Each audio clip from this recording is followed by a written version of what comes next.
Only one team in Marvel Rivals can call themselves the best in the world. Everyone wants to be that team. Some think they are that team. But by the end of the Marvel Rivals Ignite 2025 season, the one and only team with the right to claim that title was Virtus.pro. They came into Grand Finals at Dreamhack Atlanta and made a statement. The crown belonged to them, and they were here to take it. Their group stage? Hardly a sweat. 5-0 and an easy first seed clinched. First round of playoffs? 100 Thieves do make them bleed, but the bear bites back and ensures that Thieves won't be stealing their glory today. The rest of the bracket? 2-0 versus NAVI and 3-0 versus FlyQuest. That's both EMEA and NA's best teams all put down in the dirt on their way to the top. And then, Grand Finals. NAVI, the reigning Midseason Champions, managed to find their way back to VP, hoping to defend their crown, but soon realizing that they were only keeping it warm for the new monarchy that would arise that day. But hang on, reigning Midseason Champions NAVI? If Virtus.pro are the best in the world, why was there ever another team sitting atop the throne? At Dreamhack Atlanta, the biggest question was who can stop Virtus.pro? But at the Midseason Championships in Guangzhou, the question was, where is Virtus.pro? This is the story of Virtus.pro's Ignite Season 1 redemption arc. Beware the bear.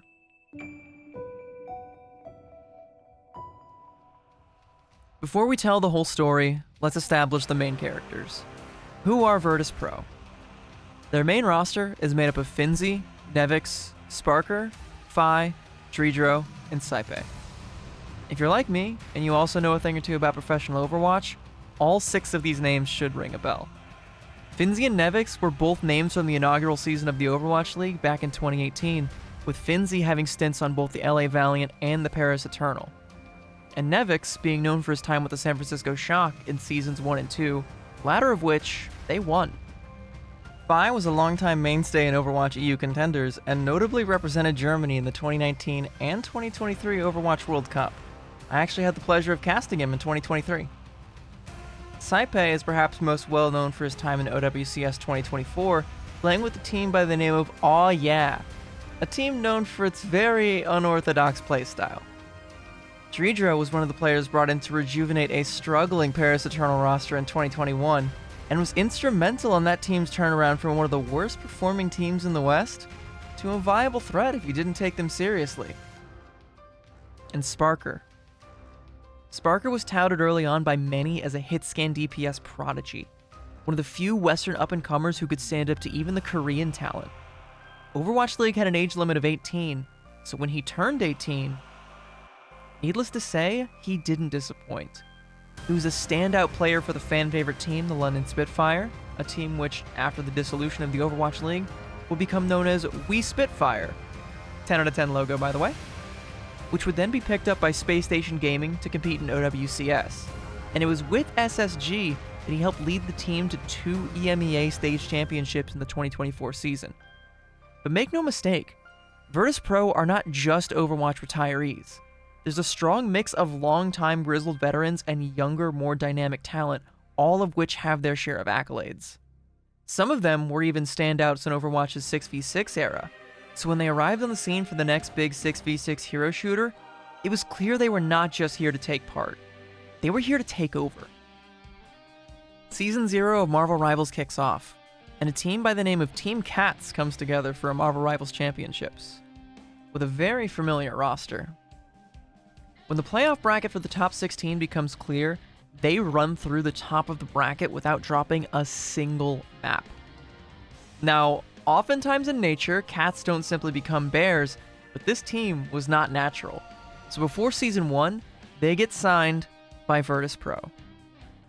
The competition for MRC Season 0 wasn't quite on VP's level, and for Season 1, it's more or less the same story, except for one little blemish. They drop a map in Winners Finals to a team by the name of All Business. Huh. Okay. So maybe God can bleed. And there are 2 other teams in this tournament who saw this and took notice. Meet, OG, and Luminosity Gaming EU. Neither of these teams nor VP know it yet, but from this point on, their fates will be intertwined. Both OG and Luminosity Gaming would start off on opposite ends of the lower bracket and run the table completely until they would inevitably collide. Luminosity EU would come out ahead that day, and after dealing with all business, would earn themselves a date with VP in the grand finals, which VP would take cleanly, 4-0. With back-to-back MRC championships, Virtus.pro were on top of the world.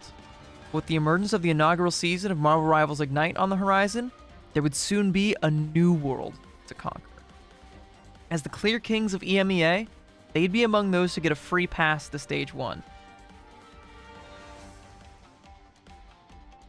Stage 1 of Marvel Rivals Ignite begins, and its group stages. VP are placed in Group B.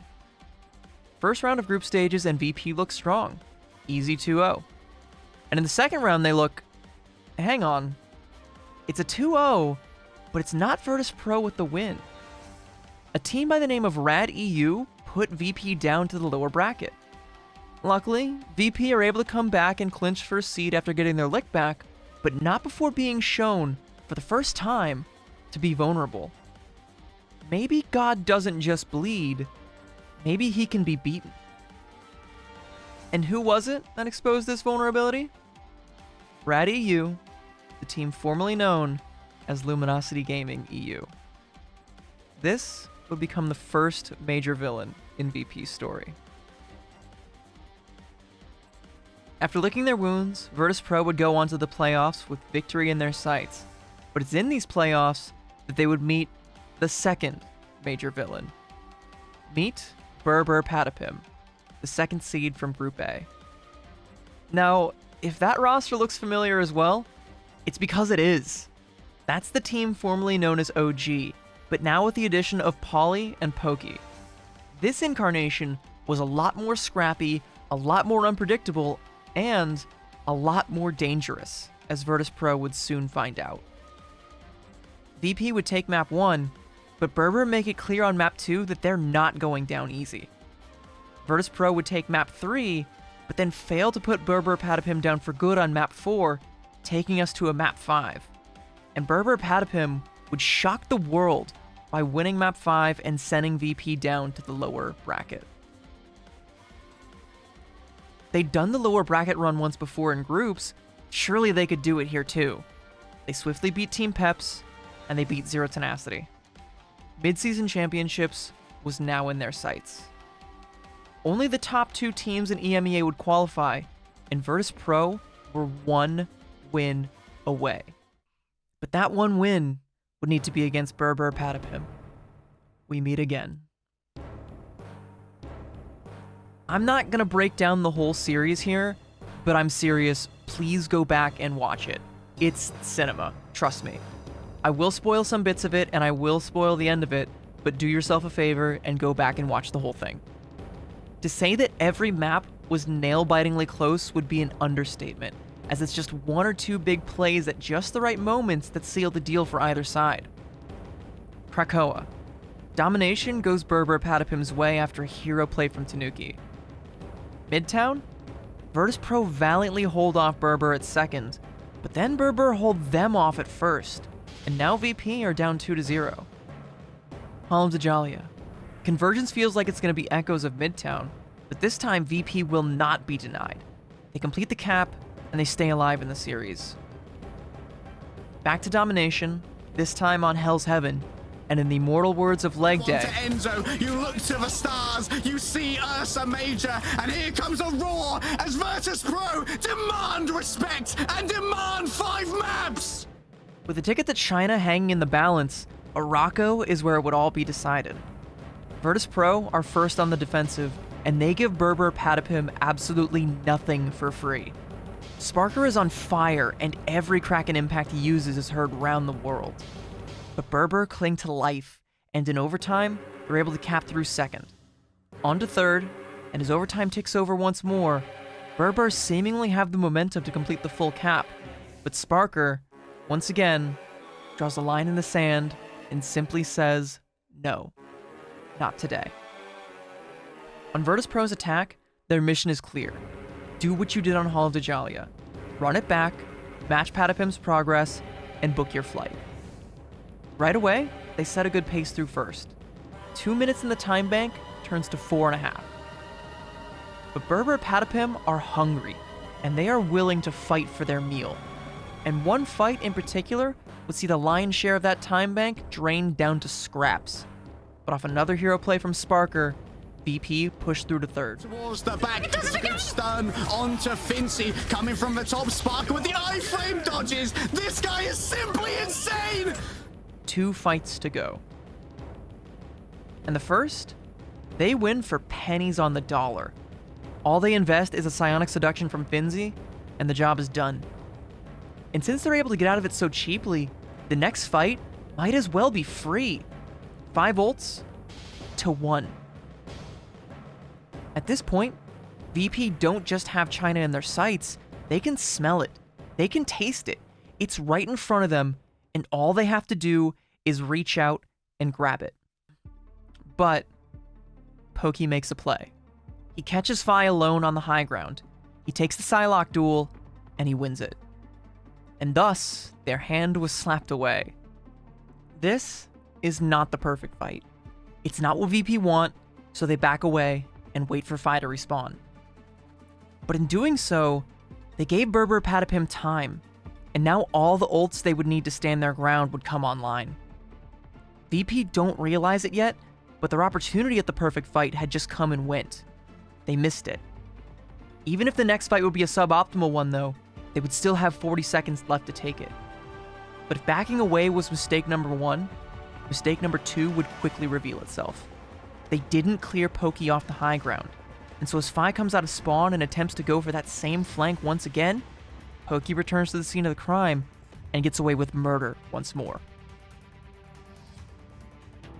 Tanuki joins Pokey up on the high ground, and now with 2 men up there and Virtus.pro nestled down below with nowhere to go, they have no hope of clearing it.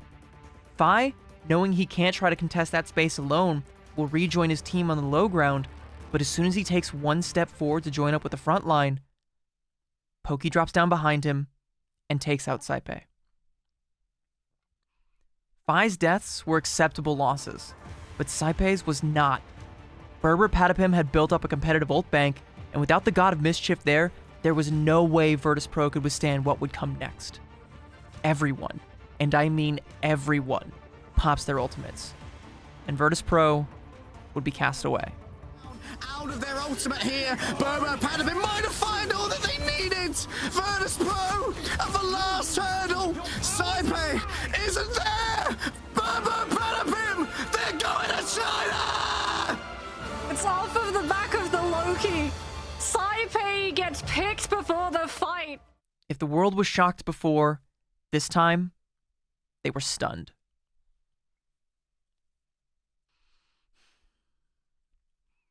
It's easy to look at an outcome like that and think that VP were so close, and if not for Pokey's playmaking in that clutch moment, that it would have been a VP victory. And while you'd be right, the gap between Virtus.pro and their opponents had never been that narrow before. What changed? Why was it so close that these hero plays were enough to tip the scale? If you ask the team, there were 2 major problems. First, it was the bans. In the transition from MRC to the first stage of Ignite, a major shakeup would hit the pro scene, a new ban system.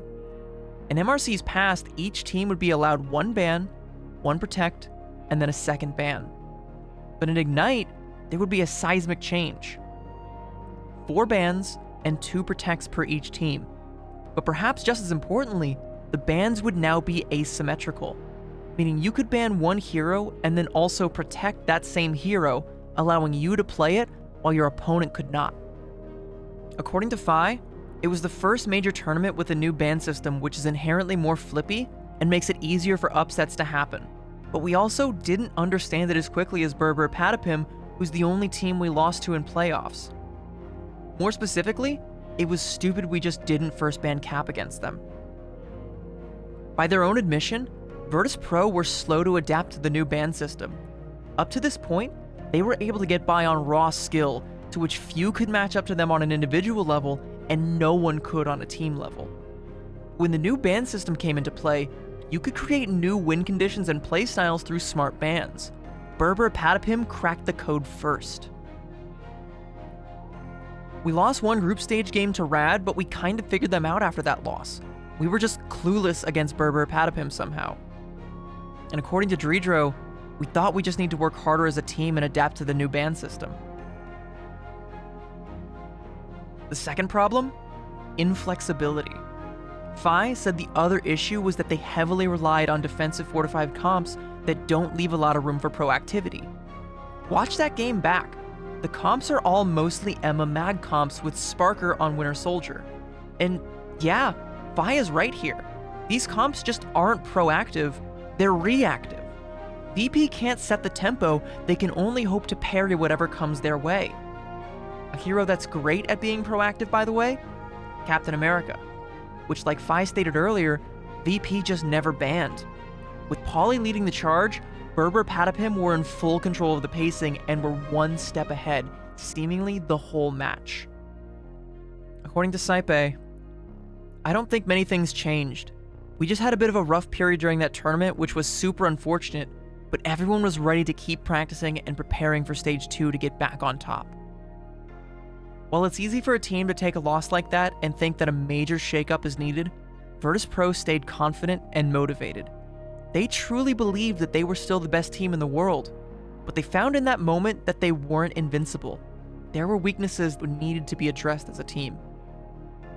Looking at a team like Sentinels in North America, a team might decide that in order to make a change, they need to drop players, pick up new ones, totally restructure their roster, and in some cases, totally start from square one, all in search of a new winning formula. But for VP, they had faith in each other. They felt they already had that winning formula, but they were just missing two clear ingredients. And with that, they had a clear common goal: adapt to the ban system and stop being reliant on crutch comps. Adapting to the new ban system would take some time, but come Stage 2, we got really good at winning through bans now too, but there was so little time then to figure out all the possible scenarios you can create with bans. If we could travel back in time to Stage 1, right now we'd probably outdraft everyone in our sleep. As for the team comp issues, going into Stage 2, according to NAVI, I think it was important for us to pick up new characters like Angela, Daredevil, and also for Finzi to pick up Captain America. It gave us a lot more flexibility when playing dive comps. Across the board in Stage 2, there was a shift towards dive comps in general. We saw an uptick in heroes like Captain America, Venom, Jeff, and also notably Psylocke.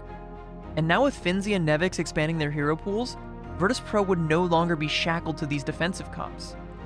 Now they had the chance to be the proactive ones, and they'd quickly become the best at it. According to Sparker, no other team dedicated as much time into dive as us while it was obviously the best comp.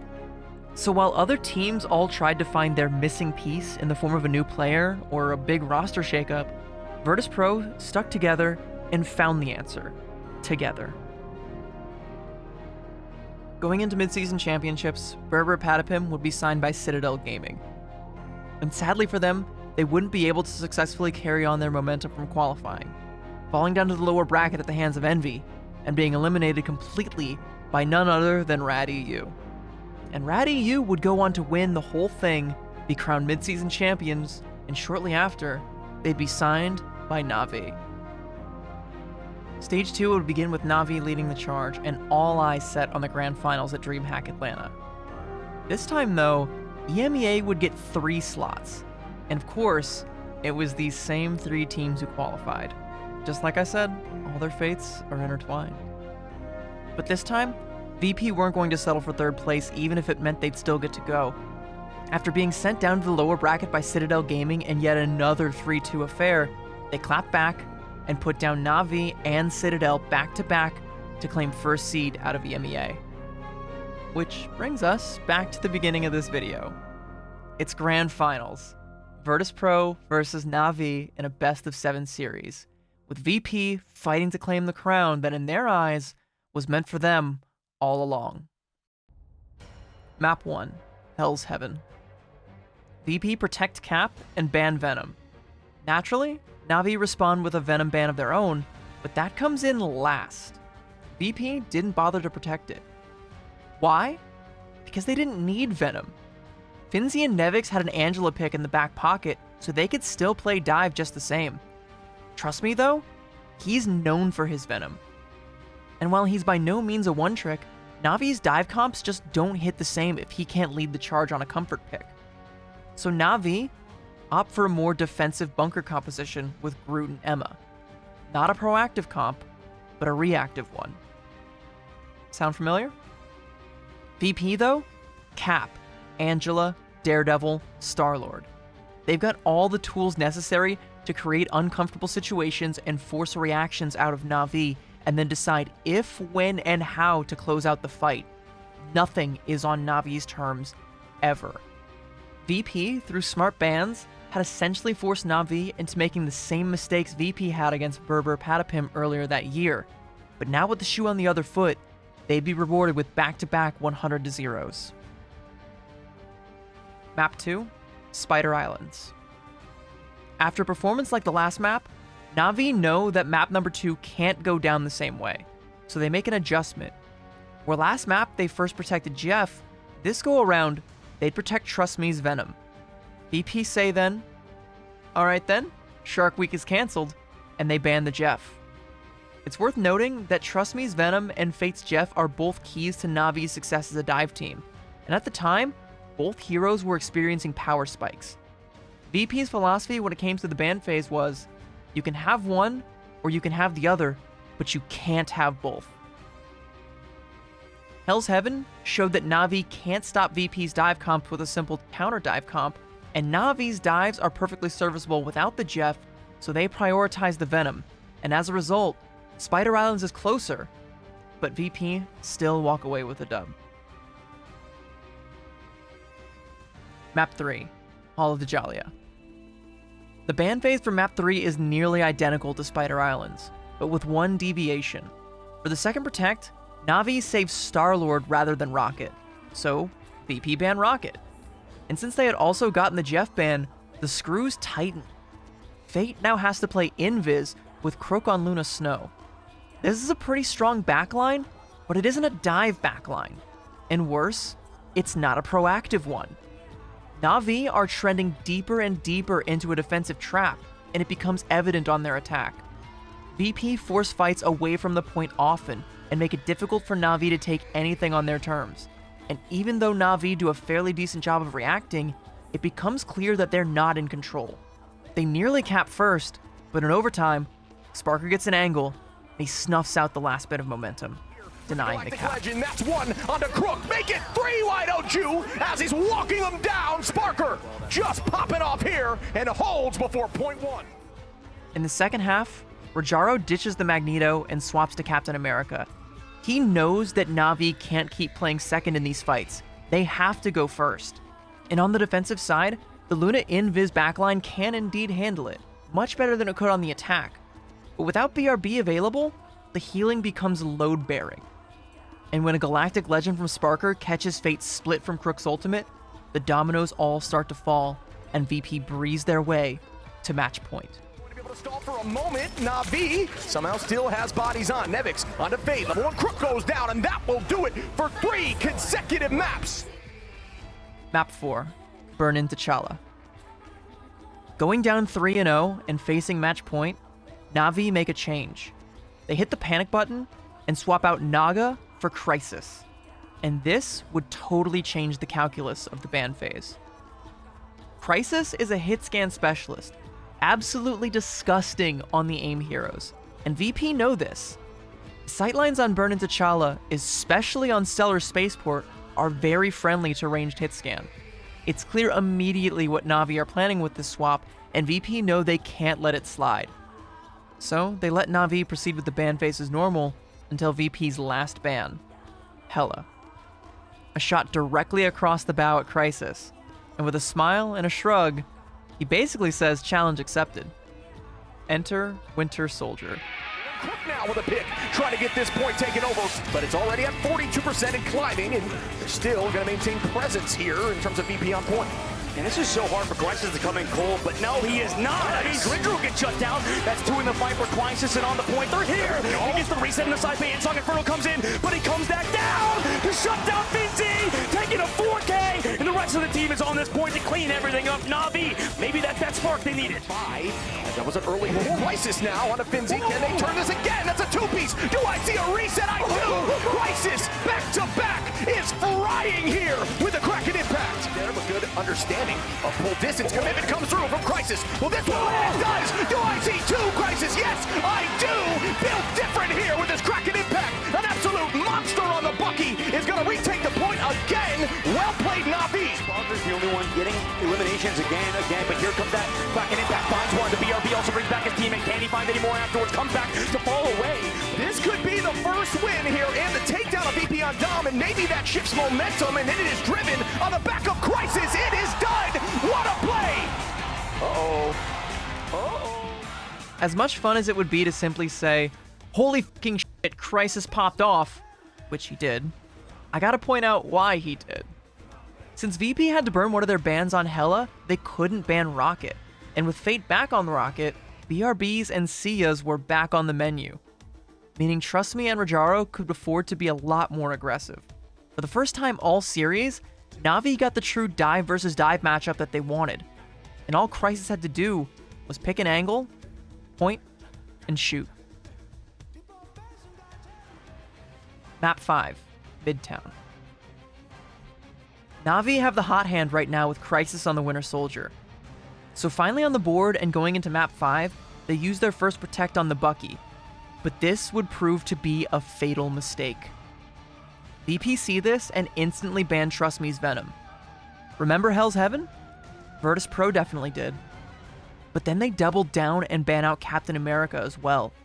Even if Navi wanted to go for a half-hearted version of it, dive was completely off the table now. All of Navi's hopes relied fully on the defensive triple spawn hold. All Virtus.pro had to do was break it.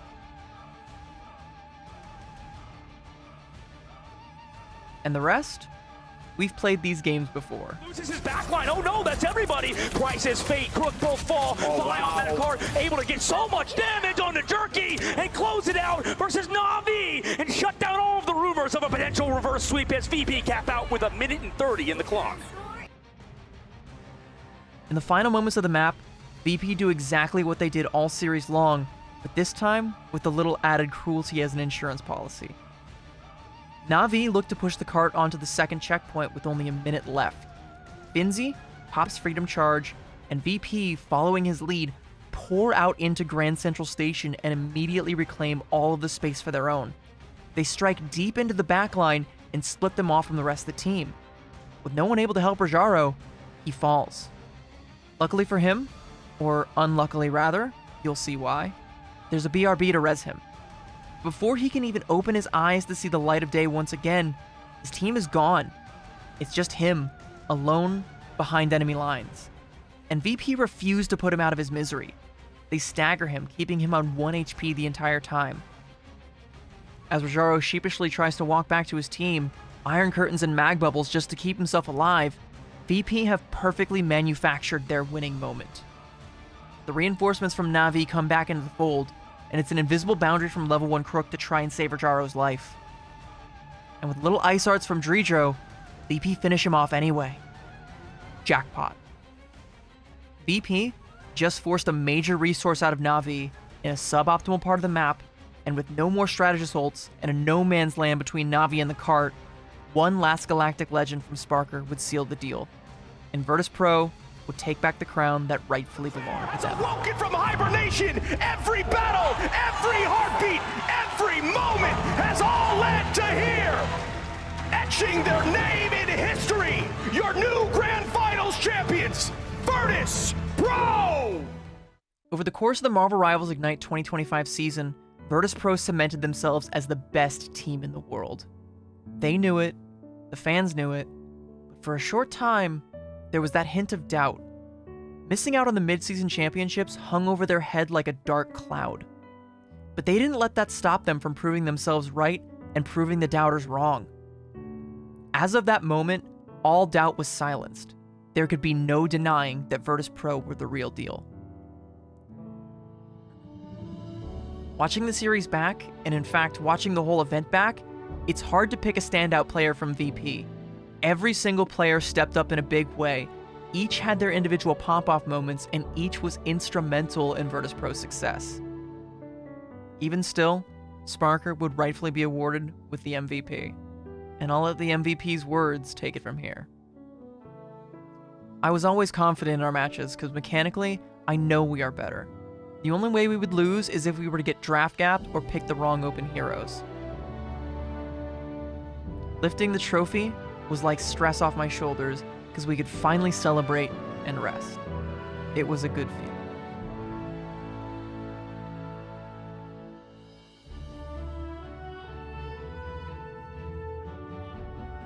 Thank you guys all so much for watching. I had a blast going back through VP's road to Grand Finals. And again, I strongly suggest you go back and rewatch some of their matches, especially with Citadel/Brr Brr Patapim. As for these videos, I'm considering doing a profile on Chopper Mag next, as I think their surprise run resonated with a lot of people, and I'd like to do a deep dive on them to show what makes them special. If that's what you'd like to see, please let me know in the comments, or if there's something else that you'd prefer instead, let me know as well. Either way, don't forget to like and subscribe, and I'll catch you guys all in the next one. And remember, esports is for everyone.